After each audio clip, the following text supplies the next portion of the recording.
British chancellor Rachel Reeves তাঁর চীন সফরের পক্ষে সাফাই গিয়ে বলেছেন তাঁর এই সফর কেবলমাত্র ব্রিটেনের জাতীয় স্বার্থে। শনিবার বেইজিংয়ে রেইচেল রিভস ঘোষণা করেন তাঁর চীন সফরের যে দ্বিপাক্ষিক চুক্তি হয়েছে তা আগামী 5 বছরে ব্রিটেনের অর্থনীতিতে 600 মিলিয়ন পাউন্ড যোগ করবে। চ্যান্সেলরের এই সফর এমন এক সময়ে হয়েছে যখন সরকারি ঋণ গ্রহণের উচ্চ ব্যয় এবং পাউন্ডের মূল্যের পতন ব্রিটেনের অর্থনীতিতে চাপ সৃষ্টি করেছে। রিভসের এই সফরকে বিরোধী দল কনজারভেটিভ পার্টি সমালোচনা করে বলেছে তিনি চীনে পালিয়েছেন এমন এক সময় যখন ব্রিটেনের বাজারে অস্থিরতা চলছে। বেইজিংয়ে ব্রিটেনের ব্রম্পটন বাইকের একটি দোকান পরিদর্শন করতে গিয়ে এই সমালোচনার জবাব দেন Rachel Reeves. Growth is the number one mission of this government, to make our country better off, and that's why I'm in China, to unlock tangible benefits for British businesses exporting and trading around the world. Rachel Reeves চীনের vice premier He লিফেংয়ের সঙ্গে বাণিজ্য এবং বিনিয়োগ বিষয়ে আলোচনা করেন।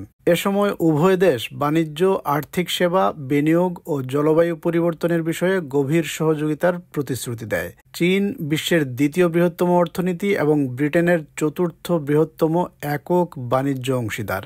2020 সালে চীনের রপ্তানির মাধ্যমে 4,55,000 ব্রিটিশ কর্মসংস্থান তৈরি হয়েছিল।